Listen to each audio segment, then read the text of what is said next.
Hello दोस्तों, मेरा नाम है अभिषेक और आज मैं आपको पढ़ाने जा रहा हूँ यूपी बोर्ड क्लास 12th की इंग्लिश की poem number 1 character of a happy life. इस पोएम को लिखा है सर हेनरी वॉटन ने। तो चलिए शुरू करते हैं।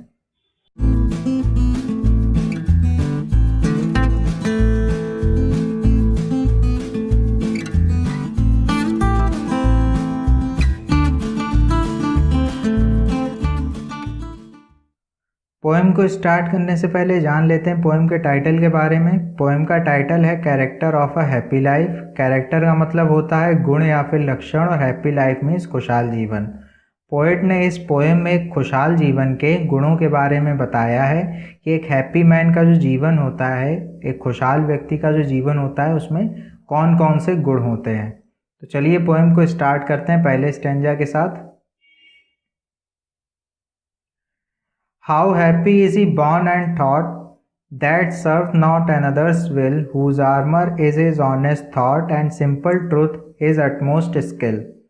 How happy, कितना खुश, is he born, born means जन्म से और taught means शिक्षा से। That served not another's will, served means होता है कार्य करना, another's will means another's means दूसरों की, और will means इच्छा। वह जो दूसरों की इच्छा से काम नहीं करता है वो कितना ज़्यादा खुश है अपने जीवन और शिक्षाओं से। Whose armor is his honest thought, armor means होता है कवच, honest thought means सच्चे विचार, जिसके सच्चे विचार ही उसका कवच हैं।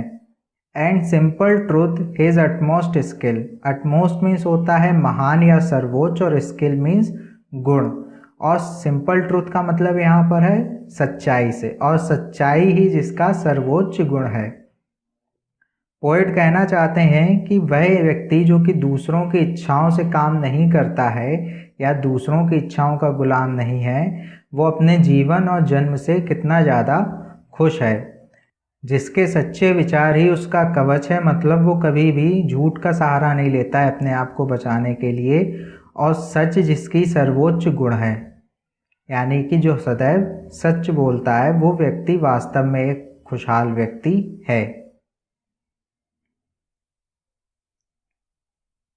Whose passions not his masters are, whose soul is still prepared for death, untied unto the world by care of princely love of vulgar breed. Whose means जिसके, passions means मन की प्रबल भावनाएं। मन की जो भावनाएं होती हैं वो सुख की भी हो सकती हैं, दुख या फिर क्रोध की भी हो सकती हैं।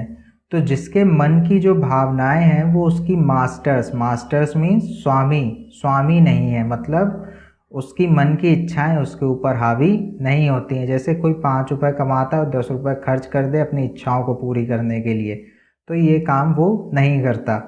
Whose soul is still prepared for death, soul means उसकी आत्मा, यानी वह खुद, prepared means तैयार है मृत्यु के लिए, मतलब जिसे मृत्यु का भय नहीं है। Untied unto the world by care of princely love of vulgar breed. Untied, tied means होता है बंधा हुआ, तो untied means होगा मुक्त, खुला हुआ या फिर स्वतंत्र। प्रिंसली लव, प्रिंसली लव का मतलब होता है राजकुमारों का प्यार या फिर राजसी प्रेम, और वल्गर ब्रीड मीन्स आलोचना, जो कि सामान्य लोग करते हैं। तो वो कहते हैं जो कि संसार में मुक्त है राजसी प्यार और सामान्य लोगों की आलोचना से, वह वास्तव में खुशहाल जीवन व्यतीत कर सकता है। मतलब यहाँ पर कवि कहना चाहते हैं कि एक ऐसा व्यक्ति जिसकी इच्छाएं उसकी स्वामी ना हो, जिसे मृत्यु का भय ना हो, और ना तो उसे किसी के प्रेम की आवश्यकता पड़ती हो, और ना ही लोगों की आलोचना का उस पर कोई असर होता हो, तो वह एक खुशहाल जीवन व्यतीत कर सकता है। Who hath his life from rumors freed, whose conscience is his strong retreat, whose state can neither flatters feed, nor ruin make oppressors great. Who means जो, hath means has, his life from rumors freed. Rumors means होता है अफवाह, और freed means free, जिसका जीवन अफवाहों से मुक्त हो। Whose conscience, conscience means अंतरात्मा, is a strong retreat, retreat mean शरण देने वाला स्थान, लेकिन यहाँ पर मतलब है कि जिसकी जो अंतरात्मा है वो इतनी मजबूत हो कि किसी भी सिचुएशन का उस पर कोई फर्क ना पड़ता हो। Whose state can neither flatters free. Flatters means होता है चापलूस, और स्टेट मीन्स संसार, जिसका संसार चापलूसों से मुक्त हो, मतलब जो चापलूसों से दूर रहता हो। Nor ruin make oppressors great. Ruin means नष्ट करना, ऑपरेसर्स मीन्स होते हैं अत्याचारी, तानाशाह या कठोर टाइप के लोग। तो कहते हैं जो कि इन तानाशाह लोगों के तानों से बर्बाद ना होता हो। तो पोएट कहना चाहते हैं कि जो अपना जीवन अफवाहों से मुक्त रहे, जिसकी अंतरात्मा बहुत मजबूत हो, जो चापलूसों से दूर रहे और अत्याचारी लोगों का उसके ऊपर कोई असर ना पड़े, वो एक खुशहाल जीवन व्यतीत कर सकता है। Who and wise none that chance doth raise, nor wise who never understood how deepest wounds are given by praise, nor rules of state but rules of good. Who means जो and wise means ईर्ष्या या फिर जलन। None that chance doth raise, तो जो किसी की सफलता से जलता ना हो और किसी की बुराई ना करता हो। Who never understood how deepest wounds are given by praise, nor rules of state but rules of good, जो कि किसी के कष्ट का मजाक ना उड़ाता हो, जो कि संसारिक नियमों को ना मानकर अच्छाई के नियमों को मानता हो, वह व्यक्ति इस संसार में खुशहाल जीवन व्यतीत कर सकता है। रूल्स ऑफ स्टेट का मतलब होता है संसारिक नियम, और रूल्स ऑफ गुड का मतलब है यहाँ पर अच्छाई के नियम। Who God doth late and early pray, more of his grace than gifts to lend, जो कि ईश्वर की प्रार्थना करता हो सुबह शाम, मतलब सुबह जल्दी और शाम को, या फिर उसको जब भी समय मिले वो ईश्वर की प्रार्थना करता हो। More of his grace, grace means ईश्वरीय गुण या फिर आशीर्वाद, उनके आशीर्वाद के लिए, दैन गिफ्ट्स टू लैंड, ना कि उन गिफ्ट्स के लिए जो कि ईश्वर देते हैं। लैंड मीन्स देना।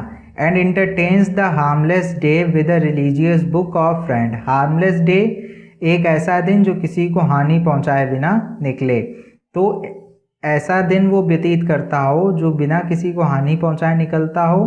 किसके साथ? एक रिलीजियस बुक। रिलीजियस मीन्स धार्मिक, महाभारत, रामायण, कुरान टाइप की धार्मिक बुकों के साथ में या तो वो अपना दिन व्यतीत करता हो या फिर दोस्तों के साथ में अपना दिन व्यतीत करता हो, तो ऐसा व्यक्ति एक खुशहाल जीवन व्यतीत कर सकता है।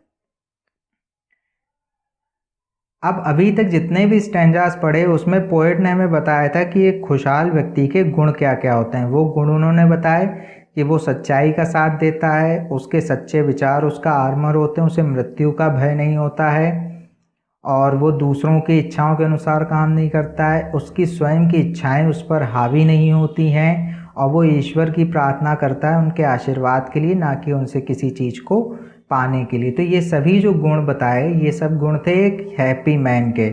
इस स्टैंजा में पोएट कहते हैं कि अगर एक व्यक्ति के जीवन में वो सारे गुण हैं जो इन्होंने बताए हैं, तो वो व्यक्ति कैसा होगा। तो वो कहते हैं this man is freed from servile band.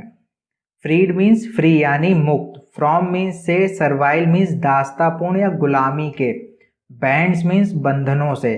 तो ऐसा जो व्यक्ति होगा वो गुलामी के समस्त बंधनों से मुक्त होगा। और किस तरीके के बंधन होंगे वो? Of hope to rise, of fear to fall, मतलब सफलता की उम्मीद के और असफलता की डर के जो बंधन होते हैं उनसे ऐसा व्यक्ति मुक्त हो जाएगा। कैसा व्यक्ति? जिसके बारे में उन्होंने अभी तक हमें बताया। लॉर्ड ऑफ हिमसेल्फ, वो स्वयं का मालिक होगा, किसी का गुलाम नहीं। दो नॉट ऑफ लैंड्स, लैंड्स का मतलब है संसार, तो वो स्वयं का मालिक होगा, ना कि संसार का गुलाम। And having nothing yet hath all, और उसके पास कुछ ना होते हुए भी सब कुछ होगा। अब कभी क्या कहते हैं कि अगर कोई ऐसा व्यक्ति है जिसे मृत्यु का भय नहीं है, जो सदैव सच बोलता है, सच्चे विचार जिसका कवच होते हैं, जो ईश्वर की प्रार्थना उनके आशीर्वाद के लिए करे, चापलूसों से दूर रहे, जो किसी और की सफलता से जलन ना रखता हो या किसी की असफलता की इच्छा ना रखता हो, तो इस तरीके का इंसान सभी संसारिक बंधनों से मुक्त होगा। ऐसा इंसान स्वयं का मालिक बन जाएगा, ना कि संसार का गुलाम। और भले ही ऐसे व्यक्ति के पास कुछ भी ना हो, अब कुछ भी से मतलब है कि उसके पास भले ही रुपया पैसा घर मकान ना हो, येट हैथ ऑल, लेकिन फिर भी उसके पास सब कुछ होगा। अब यहाँ पर जो पोएट है इन्होंने ऑक्सीमोरन फिगर ऑफ स्पीच का यूज़ किया है। दो अलग अलग चीज़ें बताई हैं कि कुछ भी ना होते हुए सब कुछ होना। इसका मतलब है कि उस पर रुपया पैसा तो नहीं होगा, लेकिन उसको आत्मसंतुष्टि होगी, जिससे उसको ये संतोष मिलेगा कि हाँ उसके पास सब कुछ है। तो चलिए अब इस पोएम में यूज़ हुए कुछ कीवर्ड्स के बारे में जान लेते हैं। कीवर्ड्स वो वर्ड्स होते हैं जो कि डिफ़िकल्ट वर्ड्स के रूप में हमको मिलते हैं। इन वर्ड्स का यूज़ अगर आप अपने क्वेश्चन आंसर या एक्सप्लेनेशन में करोगे तो आपको मार्क्स अच्छे मिलेंगे। फर्स्ट वर्ड है सर्व्ड। तो सर्व्ड जो है इसका असली वर्ड यहाँ पर होता है सर्व्स। सर्व्स मीन्स सेवा करना, लेकिन यहाँ इसका मतलब है कार्य करना। आर्मर, आर्मर मीन्स कवच। अब मैं यहाँ पर ये भी चाहूँगा कि आप लोग इनके मीनिंग के साथ साथ इसका सही उच्चारण भी सीखें, क्योंकि काफ़ी सारी वीडियोस मैंने देखी हैं जिसमें सही उच्चारण नहीं होता है। उसका रिजल्ट ये होगा कि आप लोग हमेशा उस वर्ड को गलत ही बोलते रहेंगे। अटमोस्ट, अटमोस्ट मीन्स महान या सर्वोच्च। स्किल, स्किल मीन्स गुण। पैशंस, मन की प्रबल भावनाएं, चाहे वो क्रोध की हो, सुख की हो या दुख की हो। अनटाइड मीन्स मुक्त, खुला हुआ या स्वतंत्र। प्रिंसली लव, राजकुमारों का प्यार या राजसी प्रेम। वल्गर ब्रीद, आलोचना। र्यूमर्स, अफवाह। कॉन्सियंस, अंतरात्मा। रिट्रीट, शरण देने का स्थान। फ्लैटर्स, चापलूस। र्यून मीन्स नष्ट। मैं चाहूँगा कि ये सारे वर्ड्स आप लोग एक जगह पे नोट्स कर लें। मैं चाहूँगा ये सारे वर्ड्स आप एक जगह नोट कर लें। ऑप्रेसर्स, अत्याचारी या तानाशाह लोग। एनवाइज, ईर्ष्या या जलन। वाइस मीन्स बुराई। वुंड्स मीन्स कष्ट या घाव। ग्रेस, ईश्वरीय गुण। लैंड मीन्स देना। हार्मलेस डे, ऐसा दिन जो किसी को हानि बिना पहुंचाए निकले। सर्वाइल मीन्स गुलामी या दास्तापूर्ण। बैंड्स मीन्स बंधन। उम्मीद करता हूँ कि ये पोएम आपको समझ में आ गई होगी। इस पोएम के सेंट्रल आइडिया के लिए आपको लिंक डिस्क्रिप्शन में मिल जाएगा। अगर इस पोएम का स्टडी मटेरियल और सॉल्यूशन आपको चाहिए तो इंस्टाग्राम पे मुझे फॉलो करके मैसेज करिए, मैं आपको इसका PDF अवेलेबल करा दूंगा। अगर वीडियो आपको पसंद आई है तो चैनल को सब्सक्राइब करके वीडियो को लाइक करिए। कोई अगर आपका सजेशन है तो उसको कमेंट बॉक्स में लिखिए और अपने दोस्तों के साथ इस वीडियो को शेयर करिए। Thank you.